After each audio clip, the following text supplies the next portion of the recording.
क्या आप कल्पना कर सकते हो कि भारत के एक बिजी शहर में न्यूक्लियर अटैक करने की साजिश की जा रही थी? बात है 1 जून 2013 की, जब सरहद के पार दो खूंखार दिमाग एक खौफनाक मंसूबे पर बात कर रहे थे। एक था कराची में बैठा रियाज, दूसरा नेपाल की वादियों में छिपा यासीन। इनके बीच मैसेज पर हुई बातचीत रूह कंपा देने वाली थी। यासीन ने पूछा, क्या पाकिस्तान में न्यूक्लियर बम मिला? इस पर रियाज ने कहा कि कोशिश करने पर यहाँ सब कुछ मिल सकता है, तो फिर ढूंढो। यासीन का जवाब था, क्योंकि अगला हमला गुजरात के सूरत शहर पर होगा और हम वहाँ परमाणु हमला करेंगे। इस पर रियाज ने घबराकर बोला, लेकिन इससे तो वहाँ हमारे मुसलमान भाई भी मारे जाएंगे। तो यासीन ने शांत स्वभाव में जवाब दिया, नहीं, हम पहले ही मस्जिदों में पोस्टर लगाकर उनको इन्फॉर्म कर देंगे कि वो ये शहर छोड़कर चले जाएं। ये नफरत से भरा दिमाग किसी और का नहीं, यासीन भटकल का था। इंडियन मुजाहिदीन का वो किंगपिन जो 2005 से 2012 के बीच भारत पर 17 आतंकी हमले करवा चुका था, जिस पर करोड़ों का इनाम था और जो हर बार अपना होलिया और एड्रेस बदलकर भारत की सुरक्षा एजेंसियों की आंखों में धूल झोंक रहा था। लेकिन फिर भारत ने एक ऐसा वेल प्लान्ड अंडरकवर ऑपरेशन किया जिसने नामुमकिन को मुमकिन कर दिखाया और यासीन जैसा शैतान भारत की गिरफ्त में आ गया। कैसे पकड़ा गया भारत का मोस्ट वांटेड आतंकी? आज के इस एपिसोड में हम इस पूरी कहानी को डिटेल में जानेंगे। कहानी थोड़ी लंबी लेकिन रोमांचक है। कहानी के अंत तक मेरे साथ बने रहिएगा।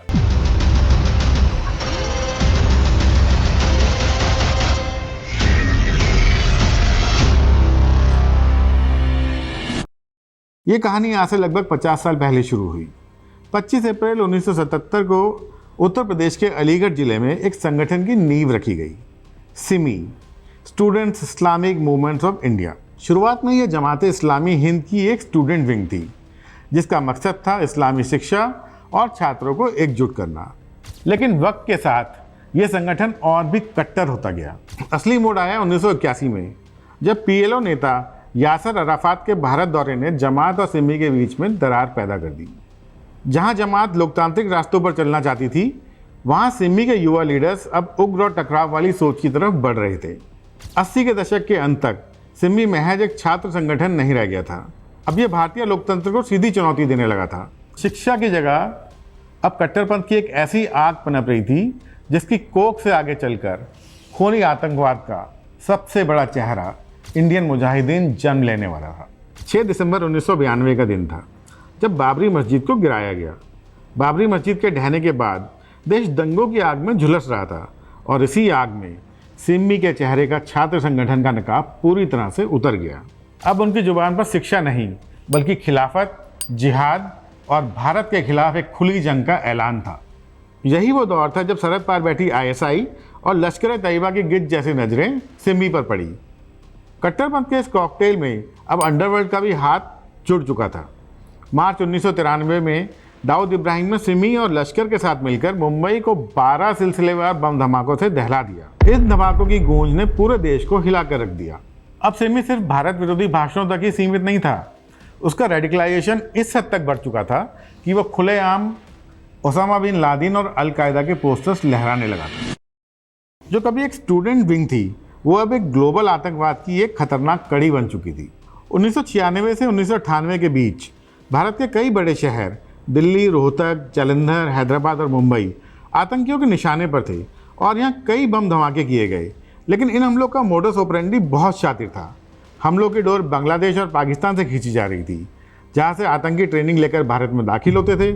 गौर करने वाली बात यह है कि उस वक्त भारत में बैठे सिमी जैसे संगठन सीधे तौर पर बम धमाके नहीं कर रहे थे।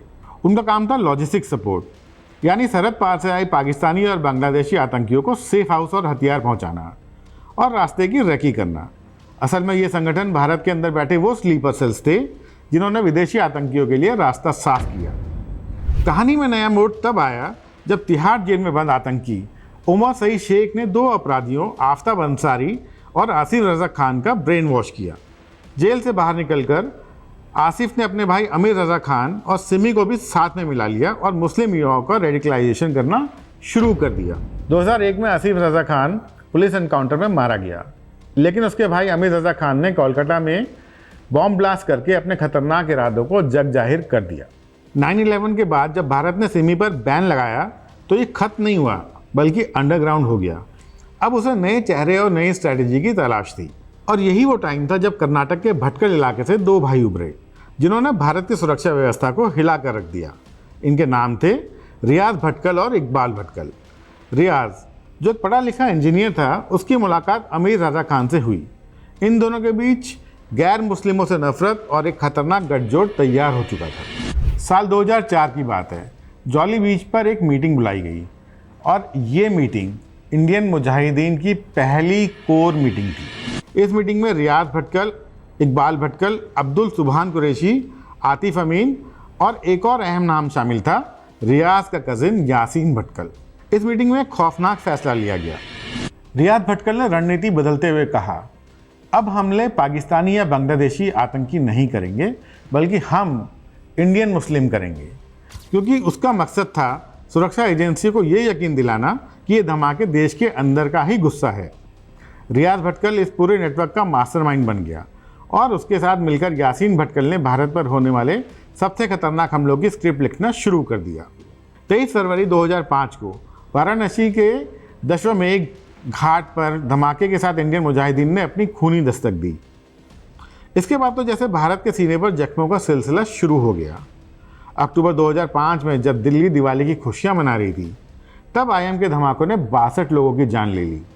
दिसंबर में बेंगलुरु के IISc पर फिदाई हमला हुआ।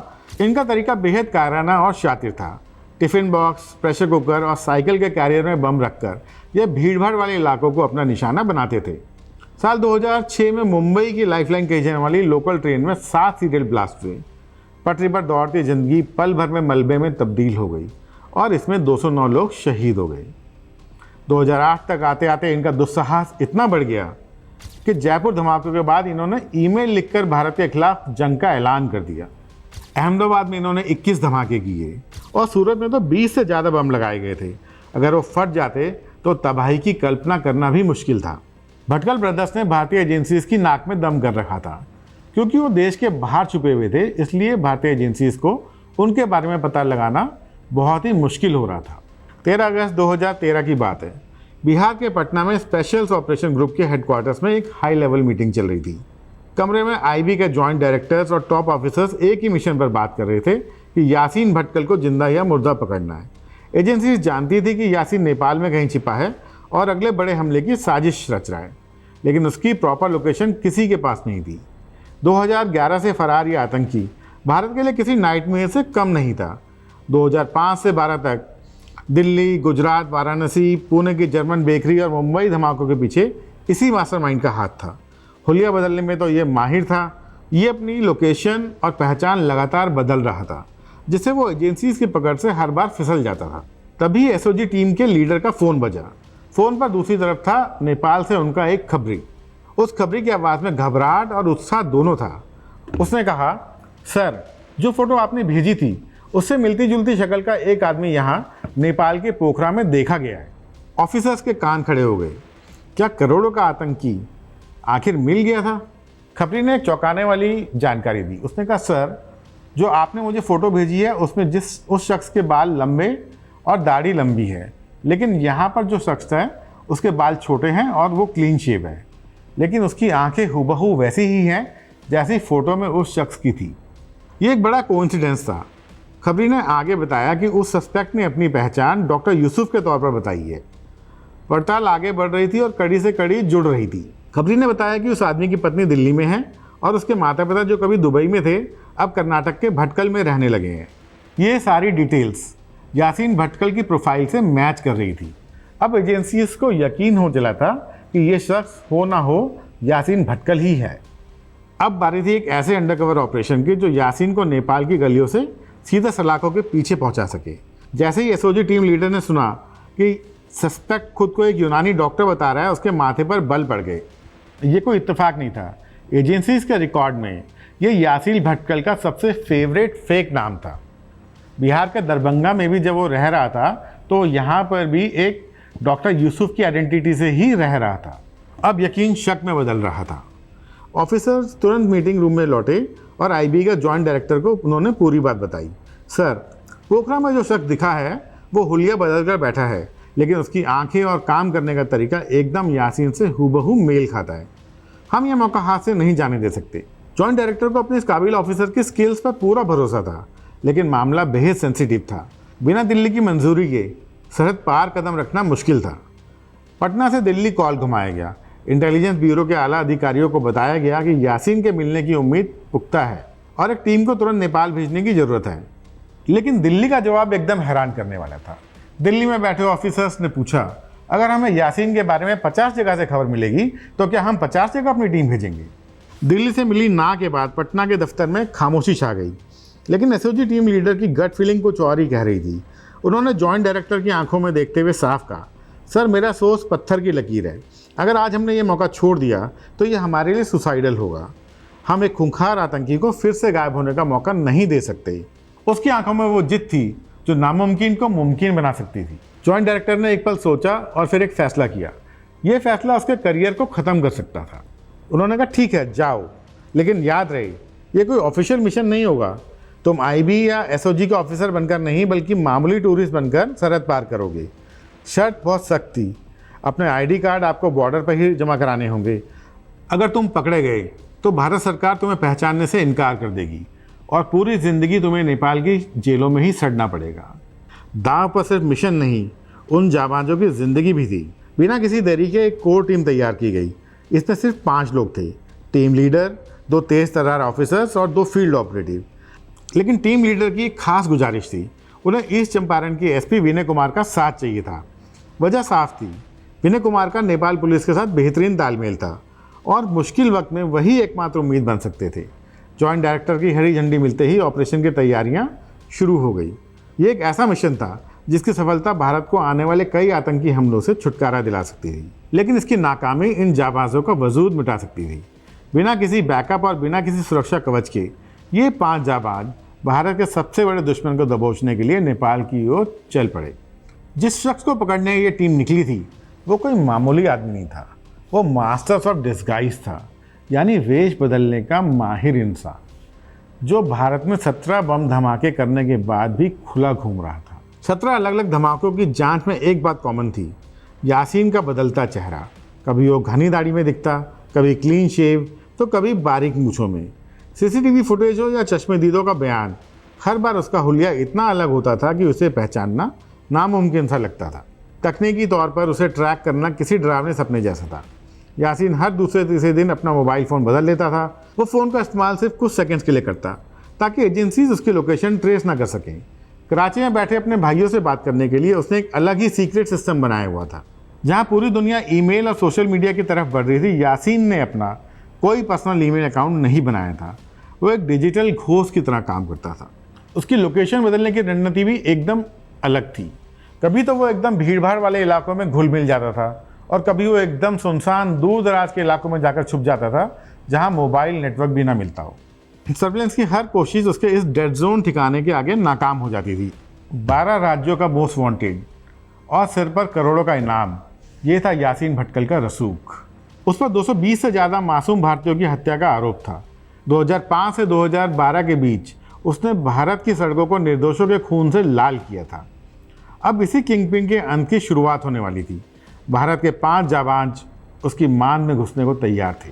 एसओजी की टीम जानती थी कि वो एक बहुत ही हाई वैल्यू टारगेट के पीछे है और जरा सी चूक होने का मतलब था कि भारत का सबसे मोस्ट वांटेड उनके हाथ से फिर से फिसल सकता था। नेपाल, जहाँ साल हजारों भारतीय सैलानी घूमने जाते हैं, 90 के दशक से ही आतंकियों का सेफ पैसेज बना हुआ था।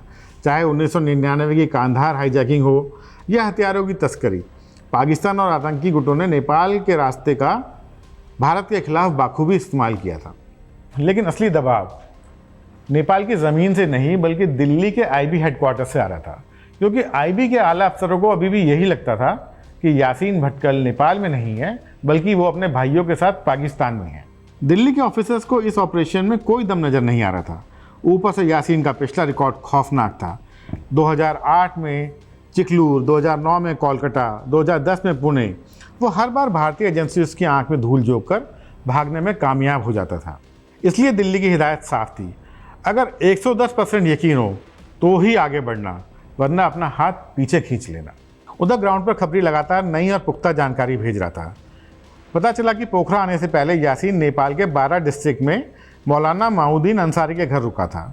वहाँ के लोग बताते थे कि उस संदिग्ध का बोलने का लहजा साउथ इंडियन था, जो यासीन की प्रोफाइल से बिल्कुल मेल खाता था। अब वो रक्सौल बॉर्डर से महज 40 किलोमीटर दूर पोखरा में अपनी नई पहचान बना चुका था। एक तरफ नाकामियों का इतिहास था, दूसरी तरफ दिल्ली के आला अफसरों का अविश्वास। लेकिन पटना की टीम के पास खोने को कुछ भी नहीं था, और पाने को उनके पास था भारत का सबसे मोस्ट वांटेड आतंकी। उन्होंने तय कर लिया था कि चाहे अनऑफिशियली सही, मिशन पूरा होकर ही रहेगा। अब शुरू होने वाला था वो शैडो ऑपरेशन, जिसे इतिहास में भारत की सबसे बड़ी अंडरकवर कामयाबियों में गिना जाने वाला था। प्लान तैयार था। 5 जाबाज टूरिस्ट के भेष में एक पुरानी महिंद्रा बोलेरो लेकर निकल पड़े नेपाल की तरफ। लेकिन इसमें एक समस्या थी, और वो समस्या ये थी कि इनके पास इस मिशन के लिए कोई ऑफिशियल बजट नहीं था। टीम लीडर एक जूनियर ऑफिसर थे, जिनकी तनख्वाह इतनी नहीं थी कि सरहद पार एक सीक्रेट ऑपरेशन का खर्चा उठा सकें। रिपोर्ट्स कहती हैं कि उन्होंने 2 से 40 हज़ार रुपये उधार लिए, ताकि नेपाल में गाड़ियों, सिम कार्ड और खबरियों का इंतजाम हो सके। 20 अगस्त 2013 को ये टीम मोतिहारी पहुंची, जहां एसपी विनय कुमार भी इस खतरनाक मिशन का हिस्सा बन गए। टीम पोखरा के माउंट व्यू होटल में रुकी। वेश बदला गया। बरमुडा शॉर्ट्स और सन ग्लासेस पहनकर ये जाबाज किसी भी एंगल से पुलिस वाले नहीं लग रहे थे। यहाँ उन्हें सुराग मिला अब्दुल्ला नाम के एक आदमी का, जो कभी भारतीय सेना का जवान था, लेकिन अब वो धर्म बदलकर इन आतंकियों की मदद कर रहा था। खबरी ने चाल चली और नमाज के बहाने अब्दुल्ला को लेकर ओरेगांव चौक के उस संदिग्ध के घर जा पहुंचा। थोड़ी दूर खड़ी एसओजी की टीम ने देखा कि एक बाइक उस घर में दाखिल हुई। पीछे बैठे शख्स की आंखें एकदम यासीन भटकल जैसी लग रही थी। 23 अगस्त को आखिरी चाल खेली गई। खबरी को मरीज बनाकर उस घर में भेजा गया जहां यासीन भटकल डॉक्टर यूसुफ बनकर रह रहा था। टीम ने उसे 3 निशानियां दी। माथे पर बालों का गुच्छा, एक लंबा निशान और बाहर निकले दांत। खबरी ने न सिर्फ ये निशानियां देखी, बल्कि अपनी जेब में छिपे फ़ोन से यासीन की वॉइस सैंपल भी रिकॉर्ड कर लिया। जब उस आवाज़ का एनालिसिस हुआ तो उसमें दक्षिण पश्चिम महाराष्ट्र का लहजा साफ था। अब एजेंसीज को 200% यकीन हो गया था कि डॉक्टर यूसुफ ही खतरनाक आतंकी यासीन भटकल है। 24 अगस्त की रात पटना से दिल्ली तक फ़ोन घनघना उठे। आईबी ने नेपाल सरकार से संपर्क किया और 25 अगस्त को नेपाल पुलिस की मदद मांगी गई। 28 अगस्त की शाम जब पोखरा में मूसलाधार बारिश हो रही थी, पुलिस ने उस घर पर धावा बोल दिया। अंदर से 2 लोगों को बाहर निकाला गया। एसओजी के ऑफिसर्स ने डॉक्टर यूसुफ की दाढ़ी खींची तो वो नकली दाढ़ी हाथ में आ गई। पकड़ा गया शख्स कोई और नहीं, यासीन भटकल था, और उसके साथ था अलकायदा का सुसाइड बॉम्बर असदुल्ला अख्तर उर्फ हड्डी। 29 अगस्त की सुबह 6 बजे भारत के 2 सबसे बड़े दुश्मनों को खामोशी से बिहार बॉर्डर पार कराया गया। यासीन भटकल, जिस पर 12 राज्यों में 220 से ज़्यादा हत्याओं के केस थे, अब भारत की गिरफ्त में था। हालांकि क्रेडिट लेने की होड़ में कई बड़े चेहरों ने मीडिया में बयानबाजी की, लेकिन असली हीरो वो 5 जाबाज थे, जिन्होंने बिना किसी गैलेंट्री अवार्ड की परवाह किए हुए अपनी जान दांव पर लगा दी थी। आज यासीन भटकल तिहाड़ जेल की कालकोठरी में बंद है और इंडियन मुजाहिदीन का नेटवर्क लगभग ख़त्म हो चुका है। लेकिन कहानी अभी ख़त्म नहीं हुई है, क्योंकि उसके दोनों भाई रियाद भटकल और इकबाल भटकल और अमीर रज़ा खान आज भी कराची में बैठकर आईएसआई के साए में भारत के खिलाफ साजिशें रच रहे हैं। सुरक्षा एजेंसियां आज भी सतर्क हैं, और जब तक ये लोग जिंदा हैं, खतरा टला नहीं है। अगर आपको भारत के इन जाबाजों की कहानी रोमांचक लगी और आप आगे भी ऐसी ही कहानियां सुनना चाहते हैं, तो चैनल को सब्सक्राइब कीजिए और एक लाइक का बटन दबा दीजिए। जय हिंद।